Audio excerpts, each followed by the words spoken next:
नमस्कार, आप देख रहे न्यूज 18 इंडिया और मैं हूं आपके साथ गायत्री शर्मा। एनएसए अजीत डोभाल ने दशहरे पर हुए एक कार्यक्रम में दुश्मन देशों पर हमला बोला। उन्होंने दावा किया कि निजी स्वार्थ के लिए युद्ध नहीं करेंगे, अगर युद्ध भी करेंगे तो परमार्थ के लिए करेंगे। तो ये कड़ा संदेश एनएसए अजीत डोभाल की तरफ से कार्यक्रम के दौरान उन्होंने दुश्मन देशों पर हमला बोलते हुए कहा कि निजी स्वार्थ के लिए हम युद्ध नहीं करेंगे, लेकिन परमार्थ के लिए करेंगे युद्ध। युद्ध अगर करना भी पड़ा तो परमार्थ के लिए करेंगे। तो साथ ही ये भी कहा कि जरूरत पड़ी तो सीमा से बाहर भी जाया जा सकता है।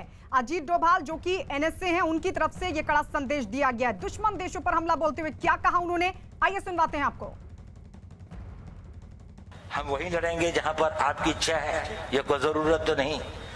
हम वहीं लड़ेंगे जहां पर से हमारे को खतरा आ रहा है और हम उसका खतरे का मुकाबला वहीं करेंगे। ये एक बात है, लेकिन हमने अपने स्वार्थ के लिए नहीं किया। हम युद्ध तो करेंगे और अपनी जमीन पे भी करेंगे और बाहर भी करेंगे, लेकिन अपने निजी स्वार्थ के लिए नहीं, परमार्थ के लिए करना पड़ेगा। और यह परमार्थ शासन जो है ये भी अपने स्वार्थ के लिए नहीं, अगर परमार्थ के लिए एक डिविनिटी का, एक स्पिरिचुअलिटी का मैसेज सारे संसार में भेजता है तो सबसे बड़े योद्धा तो आप लोग हैं। और इस वक्त हमारे साथ वरिष्ठ पत्रकार शेष नारायण सिंह जुड़ चुके हैं और साथ ही मुजफ्फरपुर से हमारे सहयोगी अमित पांडे भी हमारे साथ मौजूद हैं। अमित, सबसे पहले आपके पास आते हुए जो एनएसए अजीत डोभाल की तरफ से संदेश दिया गया है वो कितना कड़ा?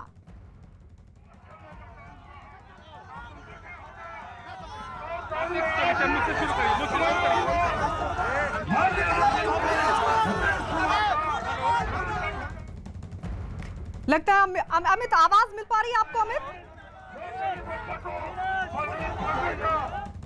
चलिए अमित, लौटेंगे आपके पास और लोगों से भी समझने की, जानने की कोशिश करेंगे कि अजीत डोभाल के इस मैसेज को किस तरीके से लोग देख रहे हैं। शेष नारायण जो कि वरिष्ठ पत्रकार है वो भी हमारे साथ जुड़े हुए हैं। आप एनएसए अजीत डोभाल के इस संदेश को किस तरीके से देख रहे हैं शेष जी? आप नहीं, ये तो हमारा घोषित नीति ही है भारत की कि हम युद्ध नहीं चाहते, युद्ध के हम खिलाफ हैं। राजनाथ सिंह ने भी वही कहा और ये अपनी राष्ट्रीय नीति है। हम युद्ध आप किसी पे करते, लेकिन अगर युद्ध थोपा गया तो हम उसका जवाब देंगे। ये अपनी पॉलिसी है, तो उसी को रिटरेट कर रहे हैं। जी, लौट रहे हैं आपके पास लौट रहे हैं। अमित के पास चलते, क्योंकि बहुत सारे लोग वहां पर मौजूद हैं बिहार के मुजफ्फरपुर में। अमित, जाने की कोशिश कीजिए, क्योंकि आज दशहरे का मौका है, यानी बुराई पर अच्छाई की जीत का पर्व, और ऐसे में एनएसए अजीत डोभाल का दुश्मन देशों पर यह हमला लोग किस तरीके से देख रहे हैं? दुश्मन देशों के लिए कितना कड़ा संदेश?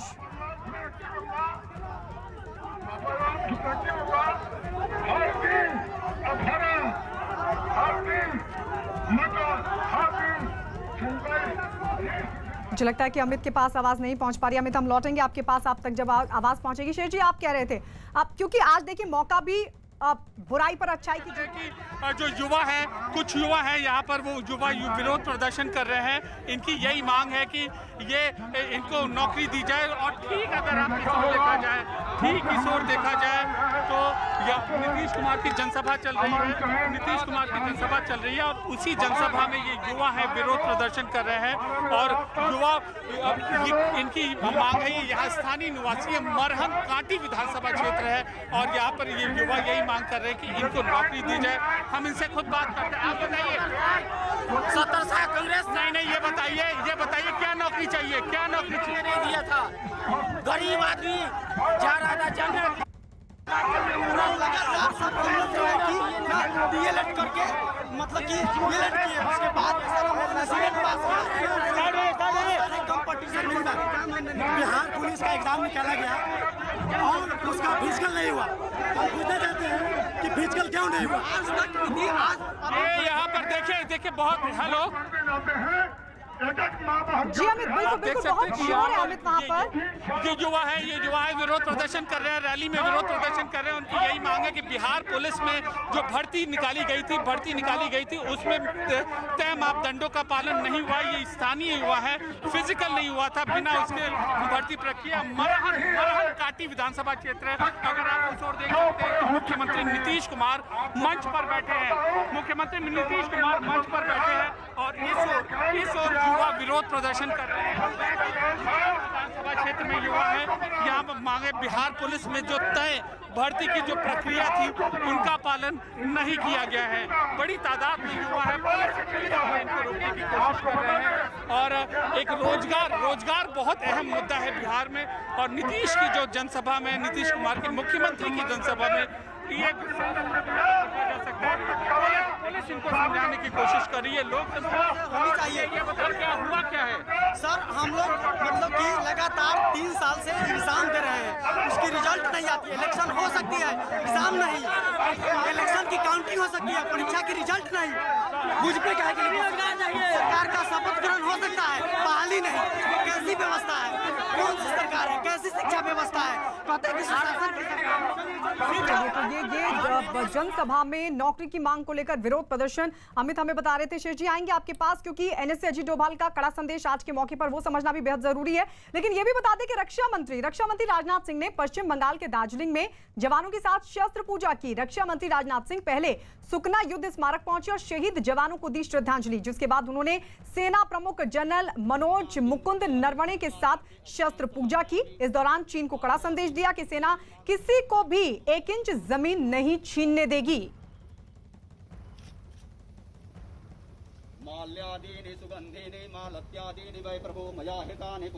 तो ये शस्त्र पूजन की तस्वीरें हम आपको दिखा रहे हैं। रक्षा मंत्री राजनाथ सिंह, जहां एक तरफ उन्होंने शस्त्र पूजा की, ये तस्वीरें आपके सामने, जहां सेना प्रमुख जनरल MM नरवणे भी उनके साथ मौजूद रहे।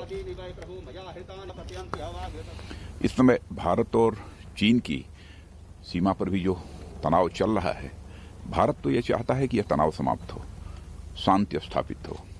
उद्देश्य हमारा यह है। लेकिन कभी कभी कुछ ऐसी नापाक हरकतें होती रहती हैं। लेकिन मैं पूरी तरह से आश्वस्त हूं, और आश्वस्त ही नहीं हूं, मुझे पूरा भरोसा भी है कि हमारे सेना के जवान किसी भी सूरत में अपने भारत की 1 इंच भी जमीन किसी दूसरे के हाथों में नहीं जाने देंगे। हाल फिलहाल जो कुछ भी इंडो चाइना बॉर्डर पर लद्दाख में हुआ है, उसमें मैं कह सकता हूं, निश्चित जानकारी के आधार पर मैं कह रहा हूं कि हमारे भारत की सेना के जवानों ने जिस प्रकार की भूमिका का निर्वाह किया है, आगे यदि इतिहास लिखा जाएगा तो इतिहास लिखने वाला इतिहासज्ञ हमारे भारत के सेना के जवानों के इस शौर्य और पराक्रम की गाथा को स्वर्णाक्षरों में लिखेगा। तो आज का मौका अपने आप में खास है। भारतीय संस्कृति के लिहाज से हम सीधे रुख कर लेते हैं। शेष नारायण, जो कि वरिष्ठ पत्रकार हमारे साथ लगातार बने हुए हैं, राजनाथ सिंह की ये चेतावनी और एनएसए अजीत डोभाल का कड़ा संदेश, आपकी नजर में इसको किस तरीके से लिया जाए, दुश्मन देशों के लिए भी, और भारत इसे किस तरीके से समझे? नहीं, राजनाथ सिंह ने सीधे कहा ना कि चीन ने कुछ नापाक हरकतें की हैं, कुछ तनाव की स्थिति है। तो तनाव की स्थिति में जो राष्ट्र का कर्तव्य है रक्षा मंत्री के रूप में, उन्होंने उनको साफ साफ कहा कि भाई हम अपनी 1 इंच जमीन आपको छीनने नहीं देंगे अगर आप ये कोशिश करेंगे। गलवान वैली में यही तो किया था उन्होंने, आगे बढ़ के टेंट लगा रहे थे, उनका नहीं, हम नहीं करने देंगे। तो वो बहुत ही सख्त संदेश है। और इसके पहले होता ये था कि वो कहीं थोड़ा आगे बढ़ गए, 10 मीटर आगे बढ़ गए, 20 मीटर आगे बढ़ गए, लोग इग्नोर करते रहते। लेकिन वो कह रहे नहीं, अब ये तो हमने आपको रोक दिया ही है, इसके आगे आएंगे तो बहुत सख्त संदेश है। और एनएसए जो है वो जितना एक सरकारी अधिकारी को जितना कहना चाहिए वो कह रहे हैं। लेकिन राजनाथ सिंह ने एक बात बहुत साफ कही, ध्यान रखिएगा कि हम युद्ध चाहते नहीं, हम युद्ध मॉन्गर नहीं, हम युद्ध के लिए कोशिश नहीं करेंगे, हम युद्ध थोपेंगे नहीं किसी पे, लेकिन अगर हम पे थोपोगे तो जवाब पाओ। ये राजनाथ सिंह गंभीर व्यक्ति हैं, और उन्होंने आपको बताया कि मैं जानकारी के आधार पे कह रहा हूं कि ये इस तरह की उनकी डिजाइन है और उसको हम रोक देंगे। बहुत गंभीर बात, मैं तो इसकी प्रशंसा करता हूं। बिल्कुल, और उन्होंने सीधी बात कही, उन्होंने कहा कि 1 इंच भी जमीन भारत छीनने नहीं देगा किसी को। इसी के बीच आपको यह भी बता दें कि विजयदशमी का उत्सव अत्याचारी, अतिक्रमणकारी और घमंडी को परास्त करने का उत्सव है। हमारा पड़ोसी देश चीन भी घमंड में चूर होकर LAC पर अतिक्रमण करने पहुंचा, लेकिन उसे हर मोर्चे पर मुंह की खानी पड़ रही है। जमीन पर हमारे लड़ाकू जत्थे तैनात हैं, तो आसमान में विध्वंसक हेलीकॉप्टर। भारतीय वायुसेना की पहली अटैक हेलीकॉप्टर स्क्वाड्रन का गठन 1 नवंबर 1983 को हुआ था। 80 और 90 के दशक में भारत के इस स्क्वाड्रन में रूस के बने Mi-25 और Mi-35 हेलीकॉप्टर शामिल थे, लेकिन अब दुनिया के दूसरे बेहतरीन लड़ाकू हेलीकॉप्टर भी शामिल हो चुके हैं।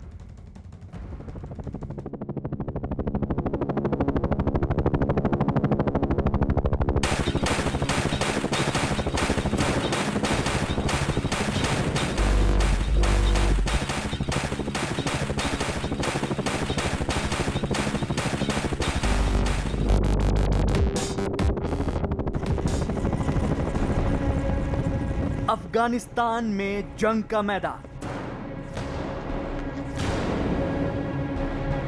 एक अमेरिकी सैनिक सामने की पहाड़ी में छिपे दुश्मन की इत्तला कमांड सेंटर को देता है। If you can identify the fingers going to on the south side of that spur. इसके कुछ ही देर बाद आसमान पर हेलीकॉप्टर नजर आता है और तालिबान के आतंकियों पर कहर बनकर टूट पड़ता है।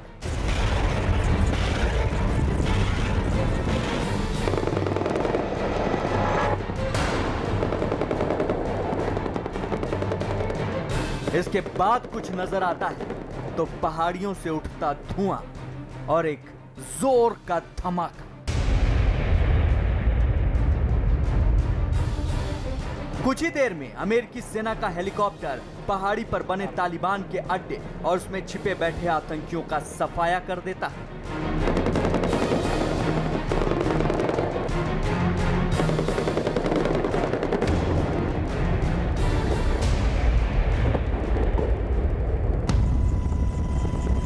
हेलीकॉप्टर हवा में उड़ती वो वॉर मशीन जिसके आगे ताकतवर दुश्मन भी बेबस नजर आता है।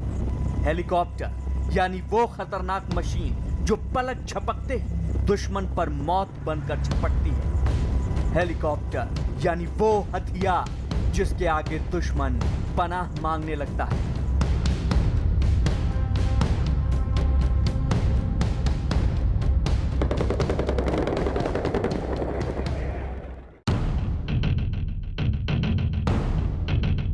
अपाचे AH-64E अटैक हेलीकॉप्टरों की दुनिया का वो नाम जिसे सुनने के बाद ताकतवर से ताकतवर दुश्मन की भी रूह कांपने लगती है। अपाचे ऑपरेशन डेजर्ट स्टॉर्म के अलावा अफगानिस्तान में भी जंग के दौरान अपनी काबिलियत दिखा चुका है। अपाचे हेलीकॉप्टर को दुनिया का सबसे घातक अटैक हेलीकॉप्टर माना जाता है और आज की तारीख में यही अपाचे हेलीकॉप्टर भारतीय सेना की शान बन चुका है।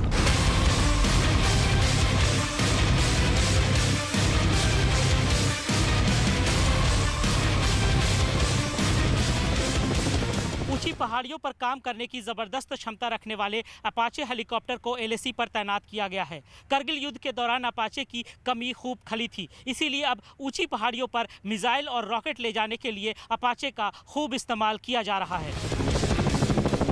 2015 में पहली बार अमेरिकी कंपनी बोइंग और भारत सरकार के बीच अपाचे हेलीकॉप्टर की खरीद पर करार हुआ था और इस करार के मुताबिक भारत बोइंग से 22 अपाचे हेलीकॉप्टर खरीदेगा। इस करार के तहत 2019 में बोइंग ने 8 अपाचे हेलीकॉप्टर भारत को सौंप दिए थे। यकीन मानिए, अपाचे हेलीकॉप्टर जंग की सूरत में भारत का रणवीर बन सकता है।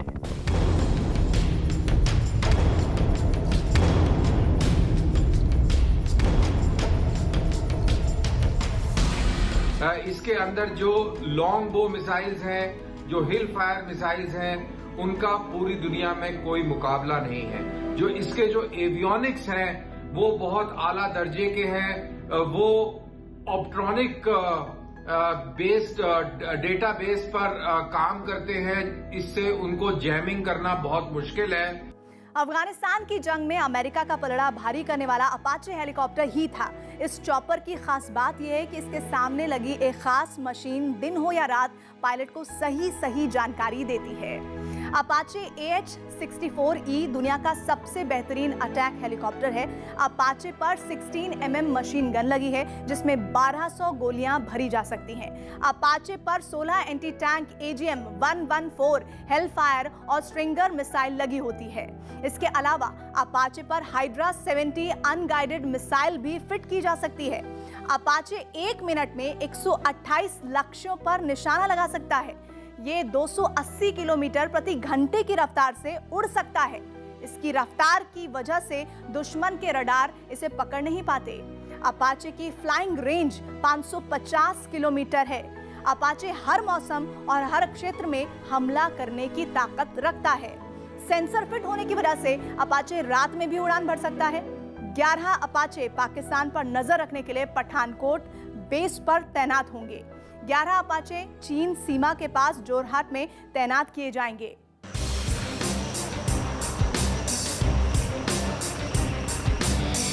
ALH Mark 4 advance light helicopter यानी रुद्र भी स्वदेशी तकनीक से बना एक लड़ाकू हेलीकॉप्टर है। रुद्र को सबसे पहले जोधपुर एयर बेस पर तैनात किया गया था। रुद्र को भी HAL यानी हिंदुस्तान एरोनॉटिक्स लिमिटेड ने ही बनाया था। रुद्र की सबसे बड़ी खासियत यह है कि यह सर्जिकल स्ट्राइक और रेकी मिशन को बेहतरीन तरीके से अंजाम दे सकता है।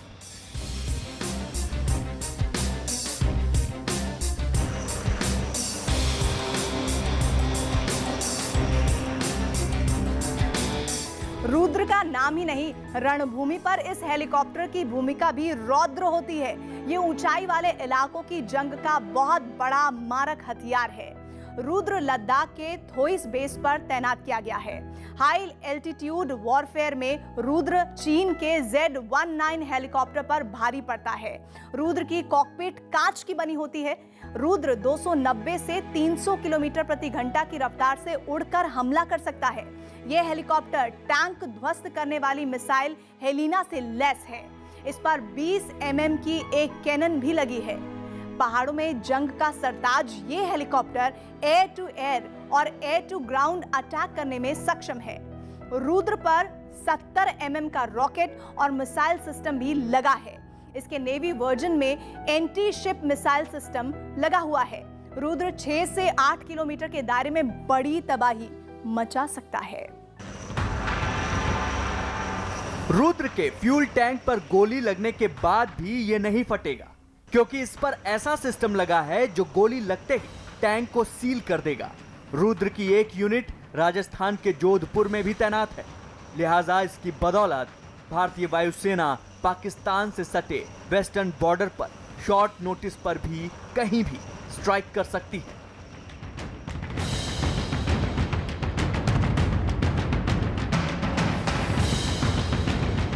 अपाचे भी एक अच्छा वेपन प्लेटफॉर्म है, लेकिन रुद्र के अंदर जिस तरह का आर्मामेंट फिट किया गया है या जिस तरह की एवियोनिक्स इम्प्रूवमेंट उसमें किया गया है, उससे यकीन होता है कि रुद्र भारतीय कंडीशंस के हिसाब से अपाचे से कहीं बेहतर अटैक हेप्टर है। LCH यानी लाइट कॉम्बैट हेलीकॉप्टर भारत में ही बना एक अटैक हेलीकॉप्टर है। LCH को हिंदुस्तान एरोनॉटिक्स लिमिटेड ने विकसित किया है। LCH हवा में दुश्मन के विमानों या मिसाइलों को नष्ट करने में सक्षम है। इसकी सबसे बड़ी खासियत यह है कि ये चलते फिरते टारगेट पर भी सटीकता से वार करने में सक्षम है। ऐसा हेलीकॉप्टर है जो 21,000 फुट पे जाके दुश्मन को निस्तनाबूद कर सकता है, और ये अगर काफी सारे मात्रा में, पर्याप्त मात्रा में हमारे पास आ जाए तो हाई ऑल्टीट्यूड में टैंक की जगह भी ले सकता है। तो एक एंटी टैंक ऑपरेशन और या टैंक के खिलाफ ऑपरेशन में ये बहुत कारगर साबित होगा, इसमें कोई संदेह नहीं है। LCH दुनिया का सबसे हल्का अटैक हेलीकॉप्टर है। इसे खास तौर पर ऊंचाई वाले इलाकों में लड़ने के लिए डिजाइन किया गया है। भारतीय थल सेना और वायुसेना दोनों इसका इस्तेमाल करती हैं। LCH पर 20 मिलीमीटर की टूरेट गन लगी है। इसके अलावा LCH पर 70 मिलीमीटर का रॉकेट सिस्टम भी फिट है। LCH में हेलमेट माउंटेड साइट यानी पायलट के हेलमेट पर जानकारी देने वाला सिस्टम और forward looking infrared sighting system लगा हुआ है, यानी कि शरीर से निकलने वाली गर्मी से तस्वीर खींचकर जानकारी देने वाला सिस्टम यहाँ फिट है। इस सिस्टम की मदद से पायलट जमीन पर या हवा में किसी भी लक्ष्य का पता लगाकर उन्हें नष्ट कर सकता है। LCH को बिना घुमाए ही किसी भी लक्ष्य पर मिसाइल दागी जा सकती है। LCH सियाचिन के फॉरवर्ड बेस तक जाने में सक्षम है। गलवान में चीन के साथ हुई तनातनी के बाद भारतीय फौज ने LAC पर भारतीय वायुसेना में शामिल ट्रांसपोर्ट विमान चिनूक, C-17 ग्लोब मास्टर और C-130 हरक्यूलिस के साथ साथ रूस में बने इल्यूशन 76 और एंटोनोव 32 विमान भी तैनात कर रखे हैं, जिनकी बदौलत वो महज कुछ घंटों के अंदर अपने हथियार और जवान भारत के किसी भी कोने में पहुंचा सकते हैं।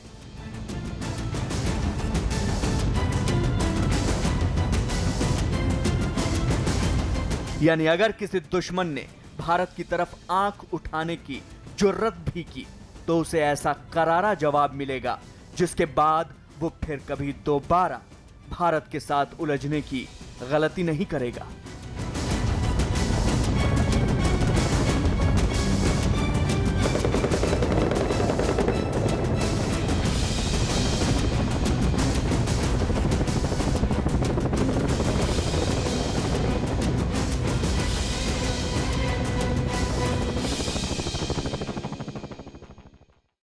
तो ये है देश की ताकत। चलिए हम सीधे रुक करे थे मुजफ्फरपुर। हमारे सहयोगी अमित पांडे लगातार वहां पर बने हुए हैं और तमाम लोग उनके साथ मौजूद हैं। अमित, जो लोग वहां पर मौजूद हैं जाहिर अपनी मांग तो रखेंगे ही, लेकिन क्योंकि इस चुनाव में राष्ट्र का मुद्दा भी उठाया गया है, ऐसे में जरा पूछिए, सैन्य ताकत हमारे देश की और उस पर रक्षा मंत्री का आज सीधा संदेश दुश्मन देशों को, उस पर लोग किस तरीके से सोच रहे हैं? कुछ लोगों को न कोई ज्ञान है न कोई अनुभव है। हम समाज को एक करने में लगे, अब वो लोग लगे हुए हैं समाज को फिर बांट दो, फिर झगड़ा का माहौल पैदा करो। आप लोग देख रहे हो, आप लोगों को कोई यहां कुछ नहीं करेगा। वो तुम 8-10 आदमी और यहां अमित, लोग जो वहां पर मौजूद है, और मुझे लगता है कि शायद नीतीश कुमार की जो रैली है वो भी शुरू हो चुकी है, वहां जो लोग हैं जरा उनसे जानने की कोशिश कीजिए कि राष्ट्र के मुद्दे पर, और आज खास मौका है और ऐसे में रक्षा मंत्री से लेकर तमाम लोग ये संदेश दे रहे हैं जो सरकार में मौजूद हैं कि दुश्मन देशों से साफ तौर पर कहते हुए नजर आए कि हम छेड़ेंगे तो नहीं, लेकिन अगर छेड़ोगे तो छोड़ेंगे नहीं। कुछ इसी तरीके का संदेश आज शस्त्र पूजा के दौरान रक्षा मंत्री ने भी दिया।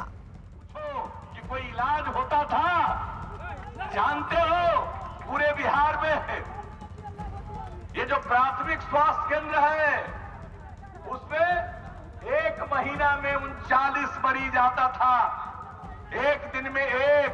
आप जरा सोच लो। और हम लोगों ने,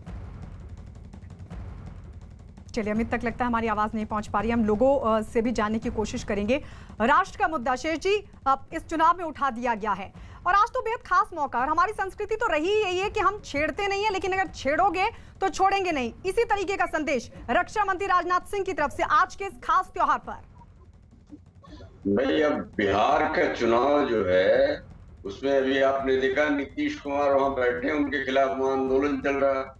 तो बिहार का चुनाव राजनाथ सिंह और नरेंद्र मोदी और जेपी नड्डा, ये 3 लोगों की रणनीति पे ही चलेगा। तो बिहार की किसी बात की तो वाहवाही की नहीं जा सकती।